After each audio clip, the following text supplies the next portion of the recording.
संत पौलुस थिस्सलुनीके की कलीसिया को लिखते हुए ये कहते हैं कि वह परमेश्वर का धन्यवाद करते हैं कि उन्होंने सुसमाचार को स्वीकार किया और जिसके कारण उन्हें अब क्लेश झेलना पड़ रहा है। पहला थिस्सलुनीकियों अध्याय 2 वचन 14 से लेकर 15 तक को हम देखेंगे। इसलिए कि तुम हे भाइयों परमेश्वर की उन कलीसियाओं के समान चाल चलने लगे जो यहूदिया में मसीह यीशु में है, क्योंकि तुमने भी अपने लोगों से वैसा ही दुख पाया है। तुमने भी अपने लोगों से वैसा ही दुख पाया जैसा उन्होंने यहूदिया से पाया था, जिन्होंने प्रभु यीशु को और भविष्यवक्ताओं को भी मार डाला और हमको सताया। अपने आसपास के लोगों से दुखों को झेलना, कलेश उठाना मसीहों के लिए ये आम बात रही है और रहेगी जब तक वह प्रभु यीशु के पीछे धार्मिकता के साथ चल रहे हैं। और फिर वचन भी इस बात को बिल्कुल क्लियर कर देता है कि जितने मसीह यीशु में भक्ति के साथ जीवन बिताना चाहते हैं वह सब सताए जाएंगे। दूसरा तिमोथियस अध्याय 3 वचन 12। लेकिन फिर सवाल ये आता है कि हम इसके लिए तैयार कैसे रहें, हम इसके लिए तैयार कैसे हों। और संत पौलुस थिस्सलुनीकियों की कलीसिया को तैयार करते हुए पहला स्टेप ये बताते हैं, और वो स्टेप जो कि आज बहुत सारे चर्चेस में नजरअंदाज हो चुका है, जिसे चर्चेस आज बताना नहीं चाहते हैं। और वह स्टेप था कि संत पौल बार बार लगातार थिस्सलुनीकियों की कलीसिया को बताते रहे, उनसे ये कहते रहे कि उन्हें क्या उम्मीद रखनी चाहिए, आने वाले समय में उनके सामने क्या आ रहा है। लगातार उन्हें चिताते रहे, सावधान करते रहे कि तुम्हें क्लेश का सामना करना पड़ेगा, तुम्हें दुखों का सामना करना पड़ेगा। और यही चीज है जिसे आज कलीसियाओं में दोहराया नहीं जा रहा है, वरन इसकी बजाय क्लेश से बचने की और दुनिया की आशीषें बरकतें देने की बातें और वायदा कलीसियाओं के साथ किया जा रहा है। लेकिन the word of God is totally opposite to this notion. पहला थिस्सलुनीकियों अध्याय 3 वचन 1 से लेकर 5 तक में संत पौलुस लिखते हैं, इसलिए जब हमसे और ना रहा गया तो हमने ये ठहराया कि एथेंस में अकेले रह जाएं, और हमने तीमुथियुस को जो मसीह में सुसमाचार में हमारा भाई और परमेश्वर का सेवक है, इसलिए भेजा कि वह तुम्हें स्थिर करे और तुम्हें विश्वास के विषय में तुम्हें समझाए कि कोई, अब इस बात को सुनिए, कि कोई इन क्लेशों के कारण जो उनके ऊपर ऑलरेडी आ रहे थे, कि कोई इन क्लेशों के कारण डगमगा ना जाए, क्योंकि तुम आप जानते हो, सुनिए इस बात को, कि हम इन्हीं के लिए ठहराए गए हैं। किन के लिए? कलेशों के लिए, कि हम इन्हीं के लिए ठहराए गए हैं। फिर से सुनिए इस वचन को, मैं रिपीट करता हूं, कि कोई इन क्लेशों के कारण डगमगा ना जाए, क्योंकि तुम आप जानते हो कि हम इन्हीं के लिए ठहराए गए हैं। लेकिन आज बहुत से प्रचारक इस बात के ऑपोजिट जाकर ये कह रहे हैं कि नहीं, हम क्लेश के लिए ठहराए नहीं गए हैं, हम क्लेश के लिए ठहराए नहीं गए। लेकिन पौलुस कह रहा है कि हम इसी के लिए ठहराए गए हैं। आज बड़े बड़े पॉपुलर प्रचारक, बड़े बड़े जिनका नाम है, वो भी इसी बात को सिखा रहे हैं कि हम क्लेशों के लिए ठहराए नहीं गए हैं। लेकिन प्रभु यीशु, उसका वचन, संत पौलुस की बातें कह रही हैं कि हम क्लेशों के लिए ठहराए गए हैं। आगे लिखा है, क्योंकि पहले भी जब हम तुम्हारे यहां थे तो तुमसे कहा करते थे कि हमें क्लेश उठाने पड़ेंगे। जब हम तुम्हारे पास थे तो तुम्हें कहा करते थे, मतलब संत पौलुस उन्हें पहले से ही सावधान कर रहे थे, पहले से ही चिता रहे थे, बताते आ रहे थे कि हमें क्लेश उठाने पड़ेंगे। और ऐसा ही हुआ है। संत पौलुस कह रहे हैं कि अब ऐसा ही हुआ है और तुम जानते भी हो। इस कारण जब मुझसे और ना रहा गया तो तुम्हारे विश्वास का हाल जानने के लिए भेजा, कि कहीं ऐसा ना हो कि परीक्षा करने वाले ने तुम्हारी परीक्षा की हो और हमारा परिश्रम, हमारी मेहनत व्यर्थ हो गई हो। संत पौल उनसे ये बातें पहले ही बताया करते थे, क्योंकि पौलुस जानते थे कि मसीह यीशु के पीछे चलने के कारण जो क्लेश आते हैं वह साथ में ये परीक्षा भी लेकर आते हैं, कि ये टेम्पटेशन लेकर आते हैं कि लोग मसीह से दूर हो जाएं और विश्वास से हटना शुरू कर दें। लेकिन संत पौलुस को उनकी इतनी फिक्र थी, उनकी इतनी चिंता थी कि उसने थिस्सलुनीकियों की कलीसिया के लिए अपने भाई तीमुथियुस को भेजा ताकि उन्हें तसल्ली दे, हिम्मत दे कि इस सारे क्लेश या दुखों के बावजूद भी वह लोग मसीह यीशु के साथ वफादार बने रहें और विश्वास से कहीं पीछे हट ना जाएं। जिस तरह से दुनिया आज बदल रही है, क्रिश्चियंस के ऊपर लगातार स्ताव, क्लेश लगातार बढ़ता जा रहा है। ना सिर्फ इंडिया में, ना सिर्फ पाकिस्तान में, ना सिर्फ चाइना में, ना सिर्फ मुस्लिम देशों में, वरन अब तो वेस्टर्न कंट्रीज में भी, जैसे कि हमने प्रीवियस वीडियो में इसके विषय में बात करी थी। इंग्लैंड, कनाडा और अमेरिका में भी। अमेरिका में तो क्या हो रहा है ये देखिए, इस क्लिप को देखिए आप। I understand that, right. But Jesus is associated with religion and it's offending people. No, it's not. Actually, it's not the religion. It's about eternal life. Okay, but it's the same thing. Okay, people have been offended, and like I said, all we were asking you is to take your shirt off. You can go to Macy's or we can leave. I didn't say anything though. I didn't speak. I didn't speak. I didn't say anything. Just going to Macy's.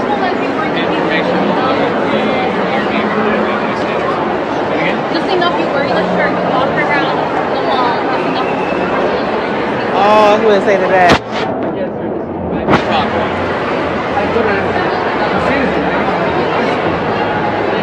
So again, I'm giving you can give yourself options. Why are you making me sure we got the shirt? You can go to Macy's and you can do your shopping, or you can leave the mall. Okay, those are your only options right now. Okay. Unless you want to be placed in another. If you want to shop. तो यह इस clip में आप क्या देख रहे हैं कि एक बंदा टी शर्ट पहने हुए जिसके ऊपर लिखा था जीसस इज द वे, उसे पहनकर एक मॉल में जाता है और मॉल में उसे वार्निंग मिलती है कि भाई तुझे अभी इस मॉल से निकलना पड़ेगा क्योंकि कुछ लोग ऑफेंड हो गए हैं कि तुमने यीशु के नाम की ये टी शर्ट पहनी हुई है, और उसे मॉल से बाहर निकाल दिया जाता है। पाकिस्तान में, इंडिया में नहीं हुआ ये, अमेरिका में। अमेरिका जिसकी की फाउंडेशन ही बाइबल थी, जिसके डॉलर्स के ऊपर लिखा हुआ है कि इन गॉड वी ट्रस्ट, वो लोग मसीहों के साथ अब ऐसा व्यवहार कर रहे हैं। तो ये बढ़ता हुआ स्ताव, ये क्लेश हमें ये दिखा रहे हैं कि हम उसी दौर की तरफ वापस जा रहे हैं जिसकी बात प्रभु यीशु ने और संत पौलुस ने करी थी। लेकिन दुख की बात यह है कि हम बहुत से मसीही इस चीज के लिए तैयार नहीं हैं और हमारे पास्टर्स भी इसका जिक्र करना नहीं चाहते हैं, और हम इस कारण प्रभु यीशु और संत पौलुस की इन चेतावनियों को भूल चुके हैं। हम भूल गए हैं क्योंकि ये कुछ ऐसे वचन हैं, कुछ ऐसी आयतें हैं जो कि पॉपुलर नहीं हैं, जो कि पॉपुलर प्रचारक बताना नहीं चाहते हैं, जिसके ऊपर पॉपुलर प्रचारक प्रचार नहीं करते हैं, जिन्हें एक्सप्लेन नहीं करते हैं। ये वो आयतें हैं, वो चेतावनियां हैं, लेकिन यही वो चेतावनियां थी जिसका बार बार प्रचार किया जाना जरूरी था और जरूरी आज भी है। अब मैं कहना क्या चाह रहा हूं, सुनिए। हम मसीहों को क्या करना चाहिए, बस सुनिए। सबसे पहली बात जो हमें करनी चाहिए वो ये है, सुनिए ध्यान से।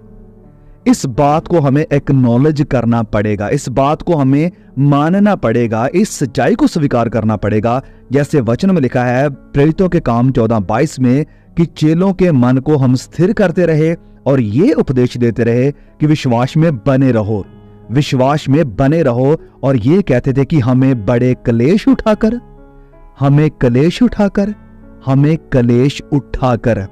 परमेश्वर के राज्य में प्रवेश करना है।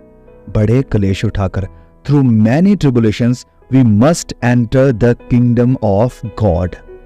और दूसरी बात ये कि हमें अपने आप को ये याद दिलाना पड़ेगा कि ये जो क्लेश हैं, ये जो परसिक्यूशन है, ये कोई इंडिकेशन नहीं है कि हम किसी गलत रास्ते की तरफ जा रहे हैं, या हमारा कोई विश्वास गलत है, या हमारा विश्वास कमजोर है, या हम उतने आत्मिक नहीं है जितने शायद हमें होना चाहिए था, या परमेश्वर है ही नहीं, या परमेश्वर ने हमें छोड़ दिया है। ये सारे इंडिकेशन नहीं है कि आपके ऊपर स्ताव आ रहा है, जो कि अक्सर हो सकता है जब हमारे विश्वास के कारण बहुत से लोग हमारे खिलाफ हैं। लेकिन हमें इसकी बजाय इस बात को देखना चाहिए, जैसे वचन ने कहा है कि वह सब जो परमेश्वर के और प्रभु यीशु के पीछे चलते हैं उनके लिए परीक्षाएं कोई हैरानी की बात नहीं है, और ये कोई नई बात नहीं है, क्योंकि मसीहत की बुनियाद ही परसिक्यूशन, स्ताव यानी क्लेश के ऊपर हुई है।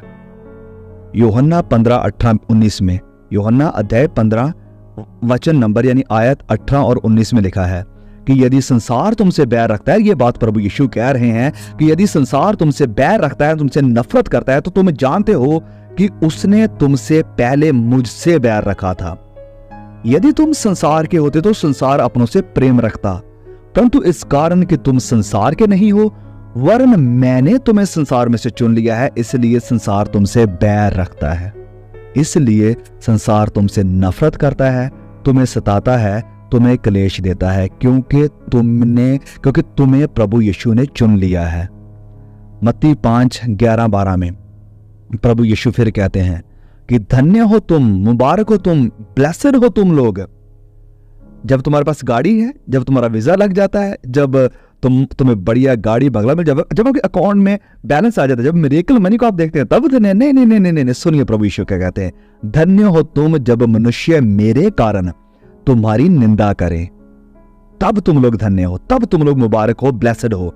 जब तुम्हारी निंदा हो प्रभु यीशु के कारण और सताए और झूठ बोल बोलकर तुम्हारे विरोध में सब प्रकार की बुरी बातें कहे, तब क्या करो? जब ऐसा हो, जब लोग तुम्हारी निंदा करें, जब तुम्हारे ऊपर झूठे इल्जाम लगाएं, जब तुम्हारे विरोध में सब लोग खड़े हो जाए, तो उस वक्त तुम क्या करो? प्रभु यीशु क्या कहते हैं कि आनंदित और मगन होना, खुशी मनाना, जश्न मनाना, क्योंकि तुम्हारे लिए स्वर्ग में बड़ा प्रतिफल है।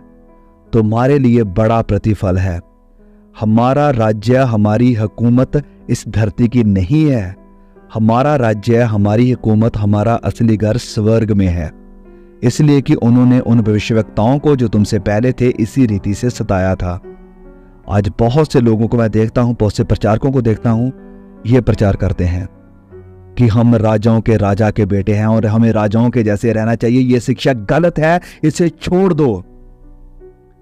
याद होगा शायद आप सभी को, आप इतने भी बच्चे नहीं हैं कि आपको यह ना पता हो कि प्रभु यीशु ने क्या कहा था, मेरी हुकूमत, मेरा राज्य, मेरी बादशाहत इस धरती की नहीं है।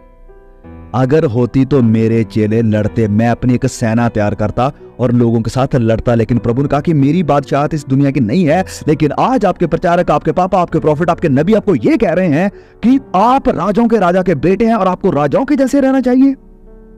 हमारी बादशाहत इस धरती की नहीं है, हम इस धरती के नागरिक नहीं है। हमारे लिए एक नया शहर, एक नया देश, एक नया घर तैयार किया जा रहा है जो कि इस धरती का नहीं है। और हमें ऐसे प्रचारकों को, ऐसी शिक्षाओं को से भी अपने मन को, अपने ध्यान को, अपने आप को फेरना होगा। और फाइनली देखिए कि कैसे संत पौलुस थिस्सलुनीके की विश्वासियों को इनकरेज करते हैं। कैसे करते हैं कि वह प्रभु यीशु में मजबूत बने रहें, परमेश्वर के ऊपर विश्वास करें और एक दूसरे के साथ मोहब्बत करें और पवित्रताई में बढ़ते जाएं, धार्मिकता में बढ़ते जाएं और प्रभु यीशु के दूसरे आगमन के लिए तैयार रहें, जब वह उन्हें लेने के लिए दोबारा आएंगे। और तब परमेश्वर का क्रोध प्रकट होगा उन लोगों के ऊपर जो तुम्हें सता रहे हैं, जो तुम्हें क्लेश देते थे।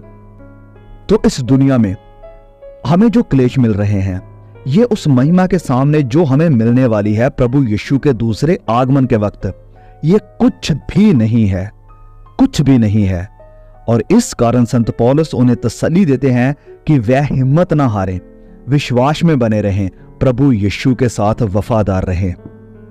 पहला थिस्सलुनीकियों 5 वचन 8 और 11 से लेकर संत पौलुस ये कहते हैं कि पर हम जो दिन के हैं विश्वास और प्रेम की झिल्लम पहनकर और उद्धार की आशा का टोप पहनकर सावधान रहें, क्योंकि परमेश्वर ने हमें क्रोध के लिए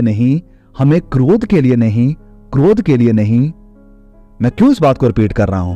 क्योंकि क्लेश और क्रोध ये दोनों ही वो चीजें हैं जिन्हें लेकर बहुत से लोग कंफ्यूज्ड हैं और बहुत से मसीहों को भी कंफ्यूज्ड कर चुके हैं। क्लेश के लिए हम ठहराए गए हैं, वचन को जैसे हमने ऑलरेडी देख लिया है, हम क्लेश के लिए ठहराए गए हैं। लेकिन वचन अब यहां हमें यह कह रहा है, संत पौलुस हमसे कह रहे हैं कि हमें क्रोध के लिए नहीं, परंतु इसलिए ठहराया कि अपने प्रभु यीशु मसीह के द्वारा उद्धार पाएं। हम क्रोध के लिए नहीं ठहराए गए हैं, क्लेश के लिए ठहराए गए हैं। फिर आगे लिखा कि वह हमारे लिए इस कारण मरा कि हम चाहे जागते हों या सोते हों सब मिलकर उसी के साथ जिएं। इस कारण एक दूसरे को शांति दो और एक दूसरे की उन्नति का कारण बनो, जैसा कि तुम करते भी हो।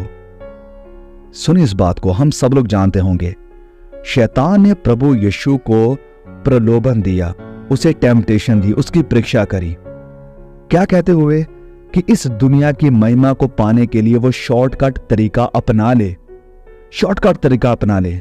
लेकिन प्रभु यीशु जानते थे, हमारे खुदावंद यीशु मसीह जानते थे कि अनंत महिमा, अनंत आदर पाने के लिए यह जरूरी है कि वह पिता के साथ वफादार रहे, उसकी आज्ञा में रहे, उसकी मर्जी में रहे और बहुत दुख झेले, और हमारे लिए भी ऐसा ही है।